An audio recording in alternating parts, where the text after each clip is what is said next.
हमारा टॉपिक है cholesterol metabolism. इसमें हम साइंथिसिस को सबसे पहले डिस्कस करेंगे। वो कोलेस्ट्रॉल जो कि हमारी बॉडी में लिवर में बन रहा होता है उसको हम कहते हैं एंडोजेनस कोलेस्ट्रॉल, और जो हम बाहर डाइट से लेते हैं उसको हम कहते हैं एक्सोजेनस कोलेस्ट्रॉल। 80% जो है वो तकरीबन जो है वो 1 ग्राम पर डे कोलेस्ट्रॉल रिएक्शंस के थ्रू साइंथिसाइज हो रहा होता है हमारी बॉडी में, और 0.3 ग्राम जो है, जो कि 20% होता है, वो हम बाहर से हम डाइट में लेते हैं। अब कोलेस्ट्रॉल की साइंथिसिस में अगर हम साइट देखेंगे कहाँ पे कोलेस्ट्रॉल साइंथिसाइज होता है तो वो है लिवर में 80% होता है, इंटेस्टाइन में 10% होता है, स्किन में 5% होता है, और बाकी जगहों पे भी थोड़ा बहुत होता है, जैसे एड्रीनल कॉर्टेक्स में, टेस्टीज़ में, ओवरीज़ में और प्लेसेंटा में। अब अगर हम देखें कि सेल के अंदर इन लिवर, इंटेस्टाइन वगैरह के सेल्स के अंदर कहाँ साइंथिसाइज होते हैं तो वो साइटोप्लाज्म और एंडोप्लाज्मिक रेटिकुलम होते हैं, जहाँ पे जो है वो ये कोलेस्ट्रॉल की साइंथिसिस होती है। क्योंकि जो इसके एंजाइम्स होते हैं जो कि साइंथिसिस के लिए ज़रूरी होते हैं वो साइटोप्लाज्म और एंडोप्लाज्मिक रेटिकुलम में मौजूद होते हैं। अब अगर हम रिक्वायरमेंट्स देख लें कि क्या क्या चीज़ों की ज़रूरत पड़ेगी कोलेस्ट्रॉल को साइंथिसाइज करने में, जो स्टार्टिंग मटीरियल होगा वो है एसिटाइल कोए, एंजाइम्स को फैक्टर वगैरह चाहिए होते हैं, और 16 NADH चाहिए होते हैं। क्योंकि हाइड्रोजन इसके मॉलिक्यूल में ऐड होंगे और कोलेस्ट्रॉल को साइंथिसाइज करेंगे, तो हमारे पास जो रिड्यूसिंग इक्विवेलेंट है यहाँ वो है NADH, जो कि हाइड्रोजन डोनेट करेगा। 36 ATPs चाहिए होंगे। अब अगर हम आउटलाइन देख लें इसकी साइंथिसिस की, कि अगर हमें लिखने के लिए आए कि थोड़ा बहुत डिस्क्राइब करें कोलेस्ट्रॉल मेटाबॉलिज्म को, तो हम सारे स्टेप्स नहीं लिखेंगे बल्कि इस साइंथिसिस को लिखेंगे। सबसे पहले ये होगा कि एसिटाइल कोए जो कि 2 कार्बन वाला कंपाउंड है, उसके 3 मॉलिक्यूल्स ज्वाइन करके 6 कार्बन वाला HMG कोए बनाएंगे। इसकी फुल फॉर्म है बीटा हाइड्रोक्सी बीटा मिथाइल ग्लूटाराइल कोए। तो ये साइंथिसाइज हो जाएगा। HMG कोए से फिर जो है वो मेवालोनेट बनेगा 6 कार्बन वाला। यहाँ पे जो है वो हाइड्रोजन ऐड होंगे और ये जो कोएंजाइम है ये रिमूव हो जाएगा, तो फिर रिजल्टिंग मेवालोनेट बन जाएगा। मेवालोनेट फिर जो है वो कन्वर्ट होगा आइसोप्रीनोइड यूनिट्स में, जो कि 5 कार्बन वाला होता है। यहाँ जो है वो 1 कार्बन जो रिमूव होगा वो कार्बन डाइऑक्साइड की फॉर्म में रिमूव हो जाएगा। फिर 6 आइसोप्रीनोइड यूनिट्स मिलेंगे और स्क्वेलिन बना देंगे। क्योंकि एक आइसोप्रीनोइड का यूनिट 5 कार्बन वाला है, तो अगर 5 कार्बन वाले 6 मॉलिक्यूल मिलेंगे तो 5 6 30 कार्बन वाला स्क्वेलिन बन जाएगा। स्क्वेलिन जो है वो फिर चेंज होगा लेनोस्टिरॉल में, वो भी 30 कार्बन वाला है। लेनोस्टिरॉल फिर जो है वो कोलेस्ट्रॉल में चेंज हो जाएगा, जो कि 27 कार्बन वाला है। यहाँ भी डिफरेंट रिएक्शंस होंगे, कार्बन डाइऑक्साइड की फॉर्म में कार्बन निकलेगा और जो है वो कार्बोक्सिलिक ग्रुप की फॉर्म में जो है वो कार्बन निकल जाएगा, जिसकी वजह से 27 कार्बन रह जाएंगे। अब अगर हम पूरी इसकी साइंथिसिस देख लें कोलेस्ट्रॉल की, इसको डिनोवो साइंथिसिस भी कहते हैं, क्योंकि कोलेस्ट्रॉल जो है वो बिल्कुल मतलब स्टार्टिंग मटेरियल से साइंथिसाइज होगा। यहाँ पे सबसे पहले एसिटाइल कोए के 2 मॉलिक्यूल्स आए और थायोलेज एंजाइम की मदद से जो है वो जुड़ गए और एसिटो एसिटाइल कोए बन गया। यहाँ पे देखें 2 जो है वो मॉलिक्यूल हैं एसिटाइल कोए के, दोनों के पास जो है वो कोएंजाइम ए होगा, तो एक कोएंजाइम ए बाहर निकल जाएगा और एक मॉलिक्यूल का कोएंजाइम ए जो है वो नीचे इसके मॉलिक्यूल के साथ आएगा। ये 2 कार्बन का था, जब 2 कार्बन वाले 2 मिलेंगे तो 4 कार्बन वाला ये एसिटो एसिटाइल बनेगा और थायोलेज एंजाइम होगा। एसिटो एसिटाइल कोए जो है वो फिर इसमें यही होगा, एक और एसिटाइल कोए अंदर दाखिल होगा। एसिटाइल कोए में से कोए तो रिमूव हो जाएगा, खाली एसिटाइल ग्रुप जो है वो इसके अंदर जो है वो दाखिल होगा और जो है ये HMG कोए वही बीटा हाइड्रोक्सी बीटा मिथाइल ग्लूटाराइल कोए HMG कोए बन जाएगा। इसका जो एंजाइम है वो है HMG कोए साइंथेज।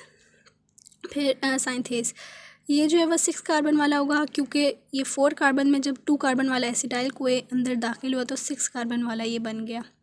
फिर ये होगा कि ये जो HMG कोए है इसकी रिडक्शन होगी, यानी NADH 2 NADH अपने हाइड्रोजन्स जो है आयंस को डोनेट करेगा इसको, और जो कोएंजाइम ए है ये वाला ये बाहर निकल जाएगा, तो रिजल्टिंग कंपाउंड बनेगा मेवालोनेट, जो कि 6 कार्बन वाला है। और इसका एंजाइम है HMG कोए रिडक्टेज, क्योंकि रिडक्शन हो रही है, हाइड्रोजन की एडिशन हो रही है इसमें सबस्ट्रेट में, तो जो प्रोडक्ट बना है वो रिडक्शन के थ्रू बना है, तो इसका एंजाइम है HMG कोए रिडक्टेज। ये जो है वो पूरी ये कोलेस्ट्रॉल साइंथिसिस में जो है वो रेगुलेटरी एंजाइम होता है।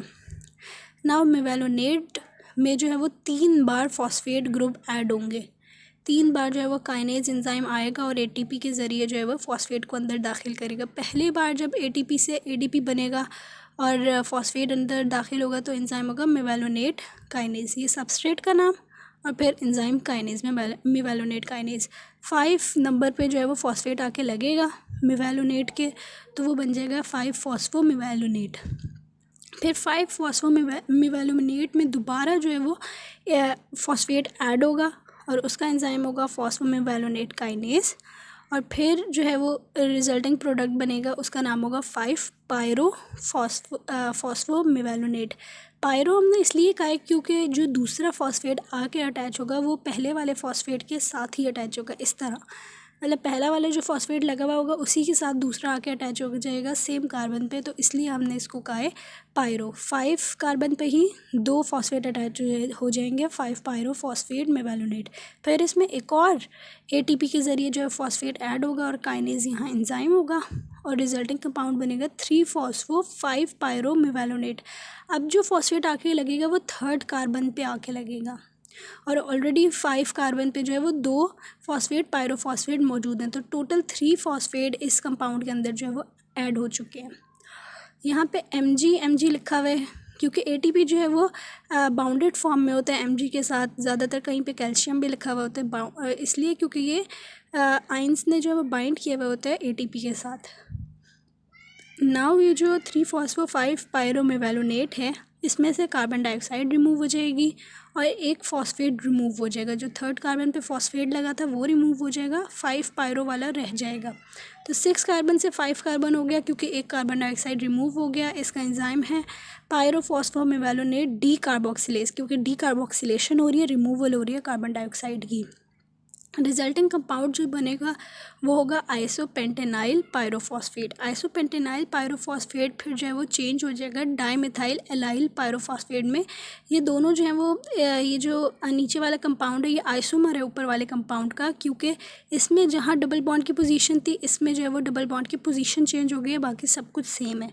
तो ये 5 कार्बन का था, ये भी 5 कार्बन का कंपाउंड है। इसका जो एंजाइम है वो है आइसोपेंटेनाइल पायरोफॉस्फेट आइसोमेरेज, क्योंकि आइसोमर है ये, इसका आइसोमेरिज्म हो रही है इसलिए आइसोमेरेज।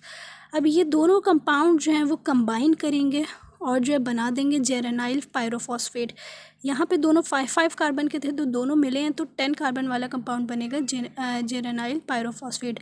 इन दोनों के पास जो है वो 2-2 फॉस्फेट थे, तो एक पेयर जो होगा वो 2 फॉस्फेट का रिमूव हो जाएगा और एक पेयर जो है वो इसके पास फॉस्फेट का 2 फॉस्फेट रह जाएंगे।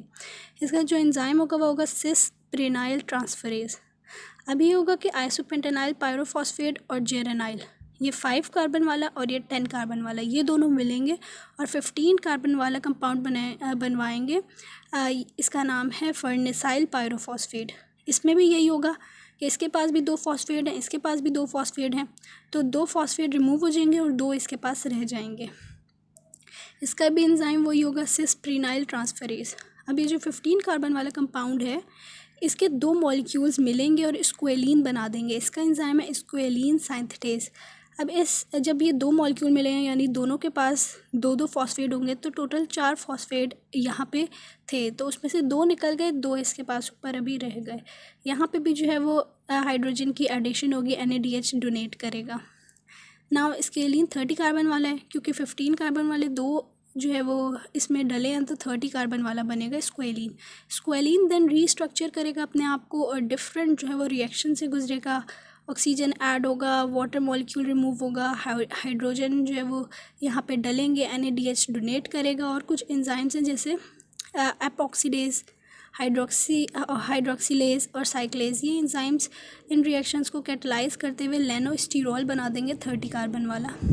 फिर लेनोस्टिरॉल के बाद जो है वो तकरीबन 19 रिएक्शंस होंगे और फिर लेनोस्टिरॉल जाके चेंज होगा कोलेस्ट्रॉल में जो कि 27 कार्बन वाला है। अब 30 से 27 कार्बन इस तरह से हुए कि 2 कार्बन कार्बन डाइऑक्साइड की शक्ल में और 1 कार्बन जो है वो हाइड्रोक्सिल ग्रुप की शक्ल में रिमूव हो जाएगा।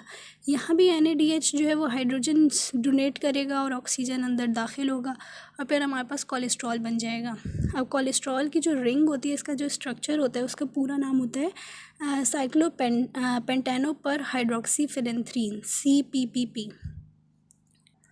अब हम इसकी कोलेस्ट्रॉल सिंथेसिस की जो है वो रेगुलेशन देखेंगे। उससे पहले हम देख लेते हैं फेट ऑफ HMG कोए, यानी जो HMG कोए था वो कहाँ कहाँ जा सकता है। या तो वो कोलेस्ट्रॉल सिंथेसिस करा सकता है या वो कीटोन बॉडीज़ की भी फॉर्मेशन करा सकता है, क्योंकि HMG कोए जो है वो कीटोन बॉडीज़ का भी इंटरमीडिएट होता है। कीटोन बॉडीज़ जो फॉर्मेशन हो रही होती है, कीटोजेनेसिस हो रही होती है, वहाँ पर भी जो है वो ये इन्वॉल्व होता है। अब रेगुलेशन अगर हम देखें तो हमने पढ़ा था कि जो HMG कोए रिडक्टेज एंजाइम है वो रेगुलेटरी एंजाइम है, तो वही जो है वो इस पूरे मैकेनिज़्म को रेगुलेट करेगा। इस एंजाइम की हाफ़ लाइफ होती है 3 आवर्स। अब जो रेगुलेशन होती है वो 3 तरह से होती है, हार्मोनल, कोवलेंट और फीडबैक। अगर हम हार्मोनल देखें तो जो इसकी रेगुलेशन होती है, यानी कोलेस्ट्रॉल सिंथेसिस की जो रेगुलेशन है, उसमें इंसुलिन जो है वो इसको एक्टिवेट करती है, क्योंकि कोलेस्ट्रॉल जो है वो फॉर्म होगा तो ये एनर्जी को स्टोर करेगा, और इंसुलिन भी जो है वो एनर्जी स्टोरिंग कंपाउंड है, एनर्जी स्टोरिंग हार्मोन है जो कि एनर्जी स्टोर कराता है। तो कोलेस्ट्रॉल की शक्ल में जो है वो एनर्जी स्टोर होगी और इंसुलिन इस प्रोडक्ट को, इस रिएक्शन को एक्टिवेट करेगा। थायराइड हार्मोन्स भी और ATP के अगर लेवल ज़्यादा है तो वो भी, तो ये सारी चीज़ें इस प्रोसेस को एक्टिवेट करेंगी। जबकि ग्लूकागॉन और ग्लूकोकॉर्टिकॉइड्स हैं वो इसको इनहिबिट करेंगे, क्योंकि वो चाहते हैं कि एनर्जी ब्रेक हो और ब्लड के अंदर ज़्यादा अवेलेबल हो। और अगर बॉडी में जो वो लो ATP लेवल्स हैं तो फिर कोलेस्ट्रॉल सिंथेसिस नहीं होगा, बल्कि जो एसिटाइल कोए जो कि कोलेस्ट्रॉल बना रहा है वो उसके अंदर TCA साइकिल में जाके एनर्जी यानी ATP प्रोड्यूस करेगा। अब है कोवलेंट मॉडिफिकेशन। कोवलेंट मॉडिफिकेशन का मतलब है फॉस्फेट का ऐड होना या रिमूव होना। कोई भी प्रोसेस को अगर इंसुलिन एक्टिवेट कर रही है तो उसका जो एंजाइम होगा वो तब एक्टिव होगा जब उस एंजाइम की डीफॉस्फोराइलेशन की जाएगी तो वो एक्टिव हो जाएगा। और अगर जो है उसकी फॉस्फोराइलेशन की जाए यानी फॉस्फेट ऐड किया जाए तो वो एंजाइम इनएक्टिव होगा। तो इंसुलिन यही काम करती है कि इस एंजाइम में से जो है वो डीफॉस्फोराइलेशन करा देती है, फॉस्फेट रिमूव करा के इसको एक्टिव कर देती है। फीडबैक इनहिबिशन से भी जो है वो इसको रेगुलेट किया जा सकता है, क्योंकि जो कोलेस्ट्रॉल लेवल्स हैं वो इसको वो करते हैं, मतलब रेगुलेट करते हैं। फीडबैक इनहिबिशन का मतलब है कि जो प्रोडक्ट इसकी बनती है, यानी कोलेस्ट्रॉल सिंथेसिस में जो कोलेस्ट्रॉल सिंथेसाइज होता है वही जो है वो इस पूरे मैकेनिज़्म को रेगुलेट कर सकता है। वो इस तरह करेगा कि अगर कोलेस्ट्रॉल लेवल्स बढ़ गए हैं तो फिर क्या होगा कि कोलेस्ट्रॉल सिंथेसिस रुक जाएगी, और अगर कोलेस्ट्रॉल लेवल्स कम हैं तो कोलेस्ट्रॉल जो है वो सिंथेसिस बढ़ेगी। बाइल एसिड्स भी जो है वो इनहिबिट करते हैं कोलेस्ट्रॉल की सिंथेसिस को। एंडोजीनस जो कोलेस्ट्रॉल प्रोड्यूस हो रहा था हमारी बॉडी में वो भी रेगुलेट होता है कोलेस्ट्रॉल लेवल से, यानी अगर कोलेस्ट्रॉल लेवल ज़्यादा है तो जो एंडोजीनस कोलेस्ट्रॉल प्रोड्यूस हो रहा होगा वो रुक जाएगा। वो इस तरह रुकेगा, जीन एक्सप्रेशन के थ्रू रुकेगा, यानी जो हमारे मैसेंजर RNA है वहाँ पे सिग्नल जाएगा कि मज़ीद ना प्रोड्यूस किया जाए कोलेस्ट्रॉल, क्योंकि बॉडी में ऑलरेडी बहुत है। तो मैसेंजर RNA प्रोटीन ही नहीं बनाएगा HMG कोए एंजाइम की, जिसकी वजह से जो है वो कोलेस्ट्रॉल सिंथेसिस नहीं होगी। इसके बाद है ड्रग्स। कुछ ड्रग्स होती हैं जो कि इस्तेमाल होती हैं कोलेस्ट्रॉल सिंथेसिस में। वो कोलेस्ट्रॉल को जो है वो रिड्यूस कर देती हैं, कोलेस्ट्रॉल के जो प्रोडक्शन होती है उसको कम कर देती हैं। तो कोलेस्ट्रॉल की सिंथेसिस को रोकने के लिए कुछ ड्रग्स हम इस्तेमाल करते हैं, जैसे लोवास्टेटिन है, स्टैटिन है, सिम्वास्टेटिन है, और जो ये प्राइवेस्टेस्टिन है और मिवास्टेटिन। ये सारी जो है वो स्टैटिन्स होती हैं जो कि क्या करती हैं, कोलेस्ट्रॉल सिंथेसिस को रोक देती हैं, ये डिक्रीज़ कर देती हैं एंडोजेनस कोलेस्ट्रॉल की सिंथेसिस को। इनका मैकेनिज़्म ऑफ एक्शन ये होता है कि ये ड्रग्स क्या करती हैं, ये कम्पिटिटिव इनहिबिटर के तौर पे एक्ट करती हैं HMG कोए रिडक्टेज एंजाइम के साथ। यानी जो HMG कोए रिडक्टेज एंजाइम है वहाँ इस एंजाइम की जो एक्टिव साइट है वहाँ सबस्ट्रेट को नहीं लगने देती, बल्कि ख़ुद कम्पिटिटिवली जो है वो लगने की कोशिश करती हैं और इनहिबिट कर देती हैं इस एंजाइम को। जो लोवास्टेटिन है हमारे पास ड्रग, वो इनएक्टिव फॉर्म होती है इलेक्ट्रॉन की। जब बॉडी में इलेक्ट्रॉन जाता है तो वो हाइड्रोलाइज हो जाता है मेवेनोलिक एसिड में, और फिर मेवेलोनिक एसिड जो है वो क्या करेगा, वो कम्पिटिटिव इनहिबिटर होता है HMG कोए का, और वो फिर जो है वो ये मेवेनोलिनिक एसिड कम्पिटिटिवली जो है वो HMG कोए रिडक्टेज एंजाइम को इनहिबिट कर देगा। अब हम पढ़ेंगे मेटाबॉलिक फेट ऑफ कोलेस्ट्रॉल, यानी कोलेस्ट्रॉल जो है वो डिग्रेड होकर कौन कौन सी चीज़ें बना सकता है। तो सबसे पहले हम विटामिन D देख लेते हैं। कोलेस्ट्रॉल जब डिग्रेड होगा तो वो बाइल एसिड्स बना सकता है, स्टीरॉयड हार्मोन्स में चेंज हो सकता है और विटामिन D बना सकता है। तो वो विटामिन D इस तरह से बनाएगा कि जो हमने रिएक्शंस पढ़े थे ना कि कोलेस्ट्रॉल सिंथेसिस में 19 रिएक्शंस होते हैं और फिर जाके वो कोलेस्ट्रॉल बनता है, तो उन रिएक्शंस में से एक इंटरमीडिएट 7D हाइड्रोक्सी कोलेस्ट्रॉल भी होता है। ये 7D हाइड्रोक्सी कोलेस्ट्रॉल क्या करेगा कि ये कन्वर्ट हो जाएगा कोलिकैल्सिफेरॉल में, विटामिन D3 में, और अल्ट्रावायलेट जो रेज़ होती हैं स्किन में वो क्या करेंगी कि इसको चेंज कर देंगी, 7D हाइड्रोक्सी कोलेस्ट्रॉल को कन्वर्ट कर देंगी कोलिकैल्सिफेरॉल में, जो कि विटामिन D की एक्टिवेटेड फॉर्म होती है। तो इस तरह कोलेस्ट्रॉल के एक इंटरमीडिएट से जो है वो विटामिन D बन जाएगा बॉडी में। और कोलेस्ट्रॉल जो है वो प्रिकर्सर होता है कुछ हार्मोन्स के साइंथिस के लिए। जो 5 क्लासेस होती हैं हार्मोन्स की, उनके साइंथिस में जो है वो ये मदद करता है स्टीरॉयड हार्मोन्स की। पहली है ग्लूकोकॉर्टिकॉइड, जैसे इसकी एग्जांपल है कॉर्टिसोल हार्मोन। मिनरलोकॉर्टिकॉइड, इसकी एग्जांपल है अल्डोस्टेरोन हार्मोन। प्रोजेस्टिन्स, प्रोजेस्टेरॉन जो हार्मोन होता है। एंड्रोजेंस, टेस्टोस्टेरोन इसकी एग्जांपल है। एस्ट्रोजेंस, एस्ट्राडायोल इसकी एग्जांपल है। तो ये सारी 5 क्लासेस हैं स्टीरॉयड हार्मोन्स की, जिनमें जो है वो कोलेस्ट्रॉल रोल प्ले करता है इनकी साइंथिस में। अब नेक्स्ट है बाइल एसिड्स। अब हम पढ़ेंगे कि बाइल एसिड्स किस तरह से जो है वो फॉर्म होते हैं और उसका जो है वो फंक्शन क्या है। तो वो जो इंटरमीडिएट बना था कोलेस्ट्रॉल सिंथेसिस में 7 हाइड्रोक्सी कोलेस्ट्रॉल, तो 7 हाइड्रोक्सी कोलेस्ट्रॉल जो है वो एंजाइम होगा 7 हाइड्रोक्सीलेज। 7 हाइड्रोक्सीलेज क्या करेगा कि 7 हाइड्रोक्सी कोलेस्ट्रॉल को जो है वो तोड़ देगा कोलिक एसिड में और सिनोडीऑक्सीकोलिक एसिड में। ये दोनों जो है वो प्राइमरी बाइल एसिड्स हैं, ये लिवर में जो है वो प्रोड्यूस होंगे। ये दोनों प्राइमरी बाइल एसिड्स की क्या होगी कि कॉन्जुगेशन होगी। अमाइनो एसिड ग्लाइसिन और टोरीन जो है वो आएगा और इनके साथ बाइंड कर जाएगा और जो है वो प्राइमरी एसिड से इनको जो है वो प्राइमरी कॉन्जुगेट प्राइमरी एसिड्स बना देगा। अब अगर जो है वो ग्लाइसिन इसके साथ कोलिक के साथ ज्वाइन करेगा तो ग्लूकोकोलिक बनेगा, और अगर टोरीन ज्वाइन करेगा तो टोरोकोलिक बनेगा। ऐसे ही इधर है, ग्लाइसिन करेगा तो टोरोसिनोडीऑक्सीकोलिक बनेगा, और अगर ग्लाइसिन करेगा तो सिनोडीऑक्सीकोलिक एसिड बनेगा। ये प्राइमरी एसिड्स थे, और ये प्राइमरी एसिड्स की जो है वो अमाइनो एसिड ने बाइंड किया तो कॉन्जुगेशन हुई और ये जो है वो कॉन्जुगेटेड प्राइमरी एसिड्स बन गए। अब ये जो कॉन्जुगेटेड प्राइमरी एसिड्स हैं या प्राइमरी एसिड्स हैं उन पे जो है वो इंटेस्टाइनल बैक्टीरिया एक्ट करेगा और क्या कर देगा कि 7 कार्बन से जो है ना हाइड्रोक्सिल ग्रुप रिमूव करवा देगा, जिसकी वजह से प्राइमरी एसिड से जो है वो सेकेंडरी एसिड्स बन जाएंगे। इसको कहेंगे डीऑक्सीकोलिक एसिड और ये होगा लिथोकोलिक एसिड। अब ये जो एसिड्स हैं बाइल एसिड्स हैं, ये बाइंड करते हैं सोडियम और कैल्शियम सॉल्ट्स के साथ और बना देते हैं बाइल सॉल्ट्स। ये जो है वो एक्टिवेटेड फॉर्म होती है बाइल एसिड्स की, यानी ये जो बाइल सॉल्ट्स होते हैं ये अच्छे एफिशिएंट वर्क करते हैं।